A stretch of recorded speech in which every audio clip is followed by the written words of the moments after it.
মাগুরায় বোনের বাড়ি বেড়াতে গিয়ে ধর্ষণের শিকার শিশুটিকে উন্নত চিকিৎসার জন্য ঢাকা মেডিকেল কলেজ হাসপাতালের শিশু নিবিড় পরিচর্যায় রাখা হয়েছে। তবে শিশুটির শারীরিক অবস্থার উন্নতি হয়নি বলে জানিয়েছেন চিকিৎসকরা। এদিকে ধর্ষণের ঘটনায় শিশুটির বোন জামাই সজীব হোসেন ও বোনের শ্বশুর হিটু মিয়াকে আটক করেছে পুলিশ। দোষীদের সর্বোচ্চ শাস্তির দাবিতে মাগুরায় থানা ঘেরাও করে বিক্ষোভ করেছে ছাত্র জনতা। আরও জানাচ্ছেন ঐশী গোস্বামী প্রমা। স্কুল ছুটি থাকায় বড় বোনের শ্বশুরবাড়িতে বেড়াতে যাওয়ায় কাল হয়ে দাঁড়িয়েছে ৮ বছরের ছোট্ট এই শিশুটির। বোনের শ্বশুরবাড়িতে তাকে ধর্ষণ করে বাড়ির পাশে আধমরা অবস্থায় ফেলে রেখে যায় নরপিচাসরা।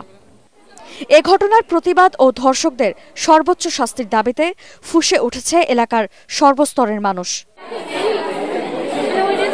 জুমার নামাজের পর সদর থানা ঘেরাও করে বিক্ষোভ করে তারা।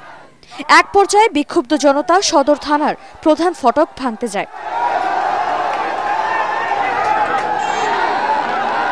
এ সময় সেনাবাহিনী এসে তাদের ছত্রভঙ্গ করে দেয়।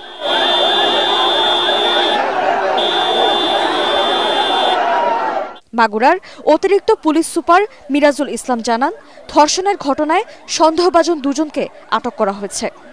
পুলিশ তার কাজ করেছে, দুইজন অভিযুক্ত ছিল, দুইজনকেই জিজ্ঞাসাবাদের জন্য আটক করেছে। অথচ এরা যে কি জন্য এটা করলো এটা আমাদের বোধগম্য না। এক পর্যায়ে যা হোক সেনাবাহিনী এবং পুলিশের সহযোগিতায় আমরা এই ছত্রভঙ্গ করতে সক্ষম হয়েছি।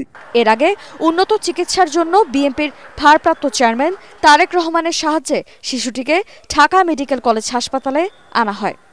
তার অপারেশনগুলো হয়েছে, কিন্তু তার এখনো জ্ঞান ফেরে নাই। ডাক্তার আশঙ্কাজনক অবস্থায় আছে।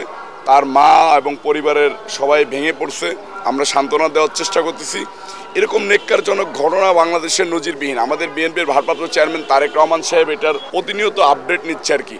আমরাও সবাই এখানে থেকে চেষ্টা করতেছি যে যেভাবে ডাক্তারের সাথে যোগাযোগ করে ৬টা টেস্ট দিয়েছিল, সকালবেলায় টেস্টগুলো করা হয়েছে। শিশুটি বর্তমানে আশঙ্কাজনক অবস্থায় ঢাকা মেডিকেলের শিশু নিবিড় পরিচর্যায় চিকিৎসাধীন রয়েছে। Bureau report, ATN Bangla.